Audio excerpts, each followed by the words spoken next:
¿Cómo estás, Oliver?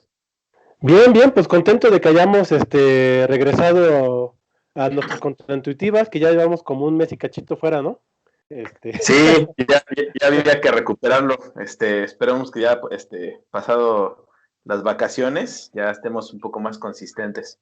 está bueno. Oye, traíamos un tema en mente desde hace un rato y que creo que puede ser un tema que le demos mate en unos pocos minutos, que es el de cómo demonios reconocer qué es un experto y qué no es un experto, ¿no? Porque luego, Ujú. por ejemplo, vemos así currículums súper buenísimos, ¿no? Como de un médico muy prominente, que no voy a decir quién es, y luego hace unas aseveraciones que dices, oh, por Dios, ¿no? O sea, ¿cómo compagino este CV, ¿no? Contra esta estupidez que acaba de decir. Sí, Entonces, ¿qué es un otro. experto y qué no es un experto, ¿no? Sí, de Y, hecho, ajá, vas. este, no, sí, no, nada más como, ahorita recordando eso mismo que estás diciendo, recordemos muy al inicio de la pandemia, digo, para no meternos en temas ahí, políticos, pero en varias partes del mundo, digámoslo así, Ah, lo mismo, repetido. justo varios aparentemente expertos, ¿no? En epidemiología, aseveraban, ¿no? Acerca de los picos máximos, número de casos extremos, muertes, escenarios catastróficos de muerte, una serie de indicadores que muy desde el inicio, todos esos supuestamente expertos decían que iban a suceder de una cierta manera en distintos escenarios y Claro. pues prácticamente ninguno de esos expertos se dio, ¿no? Entonces, justo es un tema interesante porque más allá de bajarlo como un tema político, sería justo preguntarse por qué todos esos aparentemente expertos fallaron, ¿no? Exacto. Entonces, ¿realmente son expertos? Y si lo son, ¿en qué, digamos, en qué espacio lo son, ¿no? ¿En dónde no son expertos? Oye, y en ese sentido, quería aterrizarlo un poco en un heurístico o un aforismo del maestro Taleb, que te dice que cuando la barba es negra, pues desconfíes un poco del método y desconfíes un poco del resultado, ¿no? Que cuando la barba es gris, confíes algo en el método y desconfíes algo en el resultado, ¿no? Y que cuando no importa el método, confíes en el resultado, ¿no? Y entonces, Uh -huh. bueno, pues esto tiene que ver con esta idea de que la experiencia es importante, ¿no? Pero lo discutíamos hace rato, ¿por qué, por ejemplo, igual en estos mismos casos, ¿no? Tienes, por ejemplo, a un científico senior que tiene un currículum enorme, en principio lo ves con mucha experiencia, tiene las credenciales, tiene la barba blanca y dice una estupidez, ¿no? Entonces, ¿cuándo la barba blanca sí es un buen heurístico y cuándo no? Uh -huh. Sí, de hecho, bueno, tú mencionabas, ¿no? Acerca de justo, digamos que obviamente la experiencia cuenta, o sea, el haberse expuesto a situaciones sobre lo que va a opinar, ¿no? Muchas veces, tener mucha experiencia en eso, pero que esas situaciones sobre las que va a exponer tengan como condición de que sean lo más cercanos a algo que pueda ser medible, ¿no? Entre más se va alejando de lo que no es medible, más complicado o menos confianza se puede tener en ese experto, aún teniendo la condición de la experiencia, aún teniendo la condición de la barba blanca, ¿no? Y de la aparente sabiduría, aunque su currículum así lo diga, ¿no? Claro, y fíjate, es interesante porque inclusive si lo piensas, por ejemplo, en tomar un consejo de vida, pues antes tenía cierto sentido hacerle caso a los viejos, ¿no? Porque ser viejo, llegar a viejo era un problema, o sea, no cualquiera llegaba viejo, ¿no? Nuestras expectativas de vida pues eran muy diferentes y también nuestros riesgos eran muy diferentes y entonces, pues alguien que pasaba de los 40 años, pues ya había lo que llaman en biología una señal honesta, o sea, una señal que sí significa algo biológicamente en términos de sobrevivencia y aptitud y adecuación y demás. Entonces era una señora honesta, ¿no? Pero pues ahora con la medicina moderna y con nuestro estilo moderno de vida y demás, pues un montón de gente llega vieja, ¿no? Y inclusive puede llegar a vieja gente que, digamos, no vivió, ¿no? Que tuvo muy poquitas experiencias interesantes en la vida, corrió muy pocos riesgos.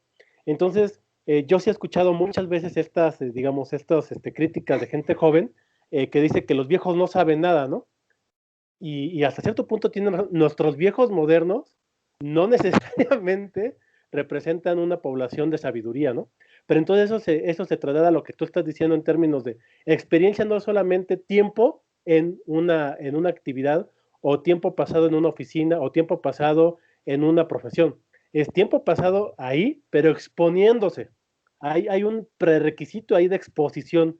Tiene que haber piel en el juego y tienen que haber experiencias de aprendizaje y de falla. O sea, tiene que haber ahí piel en el juego tal cual para que entonces eso tenga valor. Y por otro lado tienes toda la razón. Tiene que haber alguna métrica clara de desempeño, ¿no? O de valor. Tiene que haber una métrica de valor, ¿no? En donde justamente puedas decir, esto lo que se está exponiendo a esta persona tiene cierto valor. Si no hay piel en el juego y no hay una métrica de valor, pues entonces el experiencia, pues no es una señal honesta, ¿no? Entonces, pues no sé, ves que hace rato estábamos platicando que probablemente le podremos decir algo así como esta experiencia honesta en esa terminología, ¿no? Pensando en que sí hubo un tiempo largo de exposición con piel en el juego y con una métrica clara. Y tú lo platicabas hace rato. ¿Cuál es la diferencia, por ejemplo, entre un ingeniero senior, ¿no? De una plataforma, no sé, petrolera, y, por ejemplo, un filósofo, ¿no? Si tuvieras que preguntarle en su campo a un ingeniero petrolero de 30 años de experiencia que está en una plataforma y le preguntas sobre su mismo campo a un filósofo, ¿cuál de los dos le harías caso y por qué? ¿No? Sí, claro, pues, por ejemplo, en el caso ese es un buen ejemplo, ¿no? Un ingeniero senior en una plataforma petrolera, pues probablemente ha vivido ahí, no sé, 20 años, ¿no? En una plataforma. Y digamos que su trabajo es muy específico, ¿no? Que es extraer crudo, ¿no? O sea, la mayor producción posible en en las mejores condiciones de seguridad posible, ¿no? Entonces, para cumplir esa métrica que es mayor producción con seguridad, pues seguramente ha pasado por un montón de experiencias de cómo, por ejemplo, improvisar en algún momento donde, no sé, la presión del pozo se desborda o de pronto viene un evento climático importante y entonces cómo asegurar, ¿no? Las condiciones del pozo, etcétera. Entonces es como muy, muy específico y muy medible que lo haya hecho bien durante un largo periodo de tiempo, ¿no? Entonces es muy probable que si yo le pregunto, por ejemplo, ahorita va a entrar, no sé, un norte, ¿no? En la costa, a ese ingeniero, ¿qué es lo que deberíamos de hacer? Si salir del pozo o mantenerse ahí o en qué condiciones guardarlo, seguramente me va a contestar lo mejor posible con respecto a un ingeniero junior, ¿no? En Claro. cambio, si lo que tú dices, ¿no? Yo le pregunto a un filósofo, ¿cuál es la mejor digamos, cuál es el mejor enfoque filosófico de la economía, ¿no? Si una visión liberal o una visión comunitaria, pues posiblemente más bien ahí vamos a tener incluso varios filósofos que estén en posiciones totalmente contrapuestas y que puedan hacer narrativas que sean convincentes para apoyar su punto de vista o su sesgo ideológico, ¿no? A pesar de tener un montón de papers escritos sobre economía liberal o sobre economía a lo mejor más marxista o filosofía pues más marxista o algo así. En cualquiera de los dos casos que tomes vas a encontrar suficientes, digamos, elementos narrativos para apoyar cualquiera de las dos visiones, ¿no? Y entonces es muy complicado pensar en cuál de esos dos entonces es un experto, ¿no? Porque entonces podrías hablar de un experto en filosofía marxista y un experto en filosofía liberal, ¿no? Pero desde un punto de Claro. vista de qué sería mejor, es muy complicado pensar cuál de los dos es un experto, ¿no? Obviamente, pues tienes, digamos, ya en el campo de lo económico algunas evidencias empíricas que podrían apoyar una u otra visión, pero pues como no hemos tenido suficiente tiempo en el mundo para ver realmente cuál de esas dos y en qué condiciones podría ser mejor, pues ahorita podrías inclinarte por una de esas, ¿no? Y aún así, pues es difícil hablar de cuál de los dos es el que tiene razón, pensando en la experiencia de cada uno en sus escuelas de pensamiento, ¿no? Claro, sí, y entonces ahí pues justo parece que hay dominios que son susceptibles en donde esta heurística de la barba blanca tiene sentido y dominios en donde no, ¿no? Entonces, y es importante porque hay gente que es muy culta, muy educada, y de pronto te marea con sus narrativas educadas, ¿no? Y citándote a un montón de intelectuales oscuros franceses que nadie entiende, ¿no? Este, y cita, y él dijo esto, y el otro dijo, y ok, pues sí, o sea, se nota que has leído un montón, pero, o sea, y de todos, ¿cómo sé que se hace uno, no? O sea, creo que es muy diferente justo la filosofía o campos como la economía o la psicología, pues no se diga cosas como género, ¿no? En donde se citan unos a otros, ya hay anillos de citas y demás, pero no hay, uno, ni la condición de piel en el juego, ni la condición de una métrica clara de verdad o de desempeño. Entonces, no es como la ciencia, no es como las ciencias verdaderas, ¿no? No es como la física, la química, la biología, en donde la propuesta teórica que tú hagas se tiene que contrastar a fuerzas contra el experimento y la observación. Y si tú tuvieras a la par dos teorías que compiten y que pueden explicar observación y experimentos con la misma calidad, pues entonces puedes aplicar, por ejemplo, la navaja de Ockham, ¿no? Pero hay una métrica clara de verdad, el experimento y la observación. Pero en términos de cosas que no tienen métrica de verdad, pues cualquiera puede opinar lo que sea, ¿no? Entonces ahí, ¿cómo podemos identificar a un experto? Y lo que decíamos es que al menos deberíamos pedirles consistencia lógica, ¿no? O sea, ahí lo que tenemos que fijarnos es en que no caigan en falacias, que no caigan en problemas lógicos, en problemas de estructuración de ideas. Si satisfacen eso, bueno, pues al menos son estructuras filosóficas, digamos, robustas, bueno, no robustas para no usar esa palabra, pero digamos, al menos consistentes consigo mismas, ¿no? Ya si son verdaderas o no, ya no lo podemos saber. Entonces, inclusive un experto en filosofía, inclusive ahí, es diferente que un experto en ingeniería, ¿no? Porque Sí, totalmente. en uno solamente garantizas la estructura y en el otro puedes garantizar la estructura y la veracidad. Sí, y a lo mejor en ese caso digamos, hablar como de un experto en filosofía o una disciplina, digamos, donde digamos que no está sujeta a la forma en que se hace la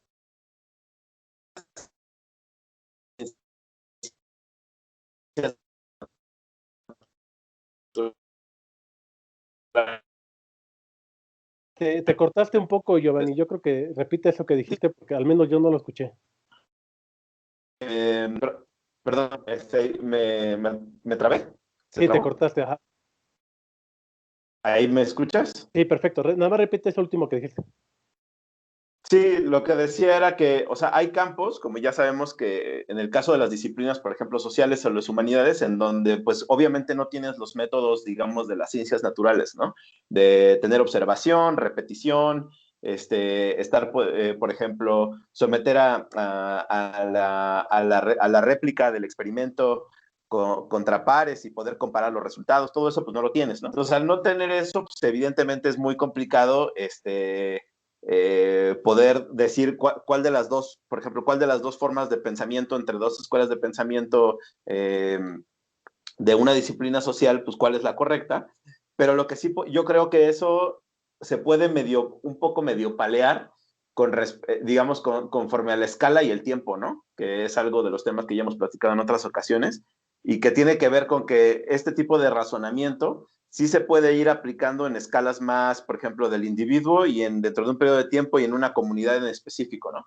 Conforme te vas alejando de eso, más hacia lo macro, pues puedes ir haciendo una serie de narrativas que pueden ser consistentes, pero que es muy difícil que puedas someter experimentos, ¿no? O simplemente, o más que experimentos, si lo puedas verificar contra la realidad. En algunos casos se puede, ¿no? Hasta ciertas escalas. Y en algunas escalas temporales se puede hacer, por ejemplo, con la economía, por ejemplo, el caso del marxismo y por ejemplo, el libre mercado, ¿no? O sea, se han hecho esos experimentos en distintas sociedades y en algunos hay, y la gran mayoría ahorita ha leído mejor con lo liberal, ¿no? Pero bueno, pues eso no sabemos si eso se sostiene a lo largo de todo el tiempo y a qué escala, ¿no? Entonces, por ejemplo, incluso ahí, las narrativas son difíciles de someter al expertise, ¿no? En el sentido de la ciencia, pero pues, se puede ir como ir bajando un poco de ese tipo de lógicas hacia cosas muy específicas en una escala temporal, en una población en específico o dentro de un individuo, ¿no? Sí, claro, quizás ahí lo que también es importante es que, por ejemplo, en términos de las STEAM, ¿no? De las ciencias duras, que yo diría más de las ciencias verdaderas, pues un experimento moderno, pues ya puede ser completamente decisivo, ¿no? O sea, hay experimentos que sí son claramente decisivos y ya, o sea, con eso, con eso se valida, se destruye, más bien con eso se puede tirar abajo una hipótesis alternativa, ¿no? Porque en realidad, pues nunca demostramos la veracidad de una hipótesis, más bien vamos tirando las hipótesis alternativas, ¿no? Entonces, hay experimentos clave que sí pueden tirar hipótesis alternativas y con uno solo y moderno, pues no pasa nada. Pero en las disciplinas suaves, en las disciplinas sociales, en la filosofía, como que ahí el tiempo juega más, ¿no? Entonces, probablemente ahí también el tiempo en el que un pensamiento filosófico ha permanecido y ha mostrado cierto valor en la toma de decisiones o en la reflexión o en la construcción de preguntas, eso podría ser una prueba de calidad, ¿no? Entonces ahí, por ejemplo, pues resulta mucho más confiable, ¿no? Leer a los clásicos que leer a filósofos modernos, ¿no? Oye, Este, aunque más o menos, ¿no? Porque, por ejemplo, uno, no sé, un filósofo más tirado a lo liberal te diría que, por ejemplo, las ideas del marxismo se repiten con el tiempo, ¿no? Y con el tiempo se han ido, digamos, en la observación empírica, se ha observado que normalmente a escalas macro falla, ¿no? Y que no le ha ido prácticamente a nadie bien con ese tipo de ideas durante mucho tiempo, en donde se ha tratado de bajar ese tipo de ideas a la política pública y a la economía, y aún así se sigue repitiendo y la gente lo sigue queriendo, ¿no? Entonces ahí, por ejemplo, ese tipo de ideas eh, podría pensarse desde una visión liberal digamos, el heurístico de que el tiempo garantiza la calidad de una idea filosófica cierta, podría parecer dudoso en ciertas ocasiones como esa, ¿no? pero es que ahí sí, y tienes razón, o sea, tiene que ver con esta idea de las cosas que son Lindy, ¿no? De cómo se comportan las distribuciones de probabilidades en el tiempo de ciertas cosas y sobre todo la distribución de sobrevivencia, ¿no? Entonces, cuando hay algo que su distribución de sobrevivencia, pues de pronto a partir de cierto momento se aplana, o sea, es decir, cuando nosotros nos vamos haciendo viejos, va bajando nuestra probabilidad de sobrevivencia, ¿no? Entonces, cuando tienes un año, pues tienes una probabilidad muy alta de vivir 80 años, ¿no? O sea, ¿cuánto tiempo vas a vivir? Pues lo más probable 80 años, ¿no? Pero cuando tienes 100 años, pues tu probabilidad de vida es así como que de 5 minutos, ¿no? Sí, eh, entonces eso no es Lindy, ¿no? O sea, algo que es Lindy es algo que en algún momento la probabilidad de sobrevivencia empieza a ser constante, ¿no? Entonces, tiene 100 años eso y su probabilidad de sobrevivencia son 50 más y después de 50 otros 50 más y así, ¿no? Entonces, no necesariamente es algo que te habla de la calidad, te habla acerca de una propiedad probabilística, ¿no? En términos de cómo se comporta su probabilidad de sobrevivencia, pero no de calidad. Entonces no es lo mismo, sí, o sea, evidentemente hay pensamientos equivocados que han subsistido pues, milenios, ¿no? Como la Tierra plana, pues ahora hay gente que cree que la Tierra es plana, ¿no? Y entonces podría decir que eso es Lindy y por lo tanto es bueno, no, pues no. O sea, es que la gente confunde mucho el que algo sea Lindy con que sea algo correcto, válido, valioso o importante. No, nada más habla de cierta propiedad. Pero lo que yo aquí decía es que sí el tiempo es lo mismo que la aleatoriedad, ¿no? Al final de cuentas, el tiempo te permite la expresión del azar. Entonces, el tiempo pone a prueba las ideas. Entonces, dado que los puedes poner a prueba y entonces puedes mostrar que son valiosos o no, el tiempo sí es un elemento de validación porque estuvieron expuestos a muchos eventos donde te preguntas si esa idea es buena, si no, si es válida, si no, si es útil, si no, si te induce a hacer mejores preguntas o no. Entonces yo creo que en ese sentido el tiempo sí es, en ese sentido como instrumento de validación, es correcto. No creo que sea tal cual un certificado de validez, ¿no? No porque algo exista 1000 años es bueno, más bien en esos 1000 años ya tuviste oportunidad de ver si eso es bueno o no, ¿no? Entonces creo que sí, efectivamente creo que ambos heurísticos tienen dominios bastante claros donde aplican, ¿no? Y donde no. Entonces, creo, creo que podríamos resumirlo quizás así, a ver si te gusta este resumen. El heurístico de la barra blanca funciona cuando hay piel en el juego y métricas claras de verdad o de performance. Entonces ahí la experiencia que es estar sometidos a diferentes eventos de aprendizaje, de riesgo, de toma de decisiones, sí implica valor, ¿no? Y Oye, quizás un último punto que no hemos hablado es la no dependencia de una ideología. Porque cuando hay una ideología de por medio, eso mata todo, ¿no? oye, y creo que podría agregar otro, digo, también, además de lo ideológico, tendría que ser como con la, vamos a decir, con la complejidad del campo, en el sentido de las ciencias complejas, ¿no? ¿A qué me refiero?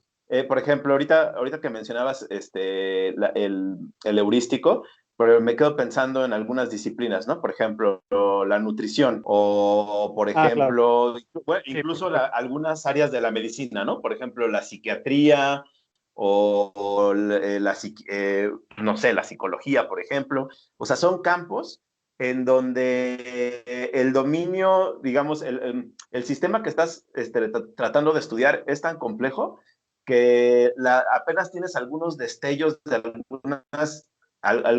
algunas cuantas relaciones, pero no puedes conocer prácticamente todo el sistema, ni su dinámica, ni sabes lo que no sabes, ¿no? Entonces, por ejemplo, en ese tipo de campos, mi pregunta sería, ¿cómo puedo identificar un experto en estos campos, ¿no? Si utilizo ese tipo de filtros, ¿cómo podría determinar quién es un buen psiquiatra o quién es un buen nutriólogo, ¿no? O quién es un buen economista, ¿no? Por ejemplo. O sea, ¿cómo podría determinar si ahí hay un buen economista o si en estos campos no existen realmente expertos, ¿no? Sino a lo mejor personas con más conocimientos de lo que se está generando en el conocimiento nuevo, no lo sé. Es una buena pregunta. Yo creo que eso hay que reflexionarlo, porque sí, sí puede ser. Sí, sí, efectivamente,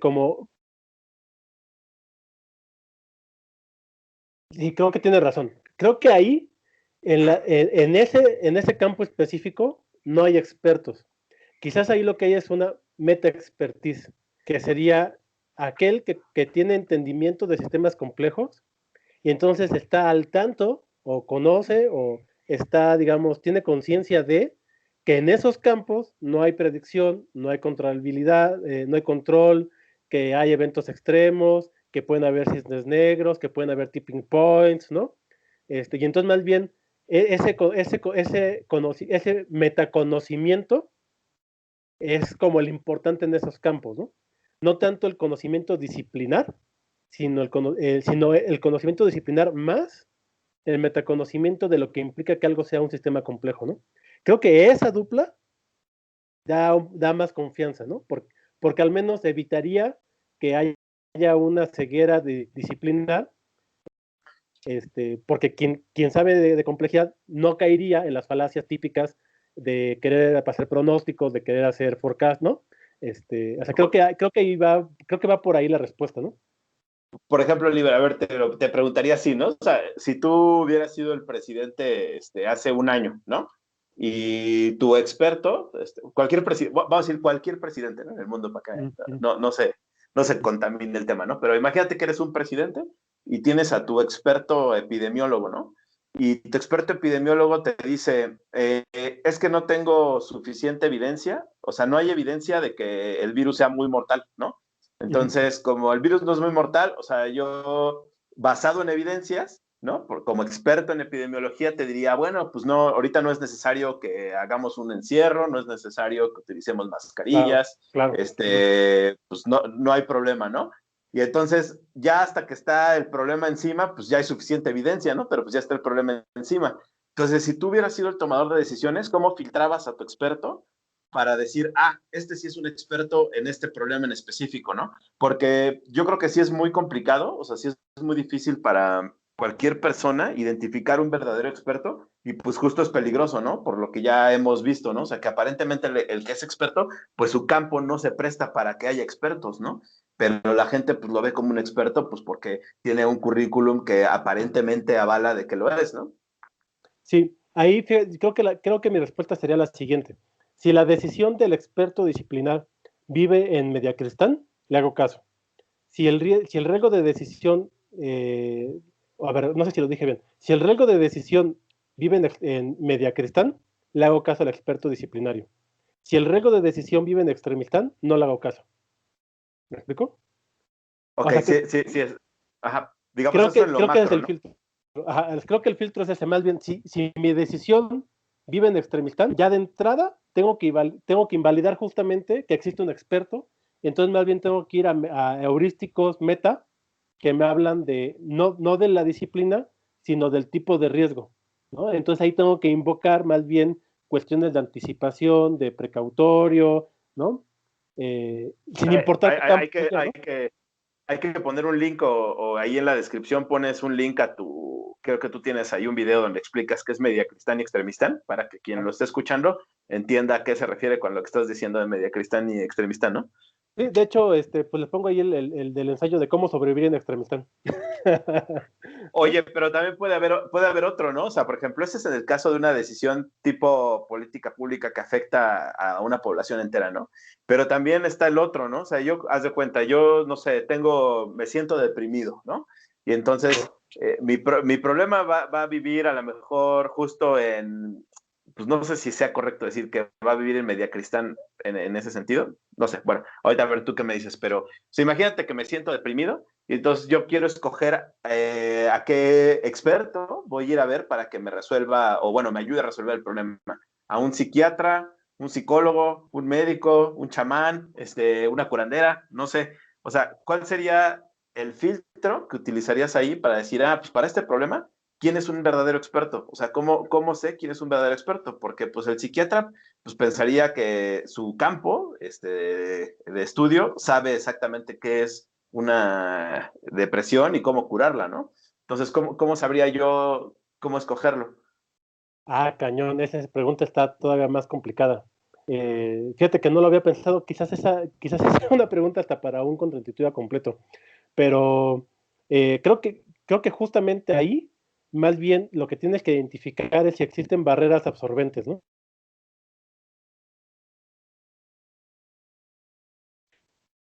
Si un experto me propone una intervención que no tiene reversa, hay muy precautorio, ¿no? Por ejemplo, si es una cirugía, que para tu problema se cura con una cirugía de cerebro abierto, ¿no? No, pues espérate, pues déjame le pregunto a 5 cuates, ¿no? 5 cuates diferentes en la misma disciplina, convergen al mismo diagnóstico, lo considero, ¿no? Entonces, si no hay barrera absorbente, o sea, si no hay un riesgo de hacer caput, entonces ahí, pues, no hay bronca, ¿no? Tienes chance de experimentación. Ok, pues me tomo ¿Qué es lo peor que me puede pasar si hago tu tratamiento? Ah, pues que te duela la panza.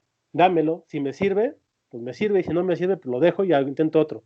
Entonces creo que ahí más bien es evitar barreras absorbentes y la otra es justamente el romper ¿cómo se llama? La consecuencia de la decisión en cosas pequeñitas que sean reversibles. Si pasa así, oye, ¿qué onda? Pues creo que aquí lo podemos dejar, ¿no? Creo que le podemos Sí, dar sí, sí, sí. el cierre aquí. Está bueno. Ujú, sí, y podemos continuar después como subtemas de esto, ¿no? Está bueno. Pero Sí, yo creo que sí son buenos filtros. yo creo que este en particular, este último de cómo decidir que es un experto para decisiones como de salud, puede dar como para algo más específico, ¿no? Sale. Pues bien, entonces sí, lo Entonces, hacemos, seguimos con ese. Pues gracias, Oliver. no a ti, qué bueno que ya estamos de vuelta. Sí, está bueno, muy conciso. Perfecto. Chido. Bueno, entonces aquí le paro. Gracias, Oliver. Ah,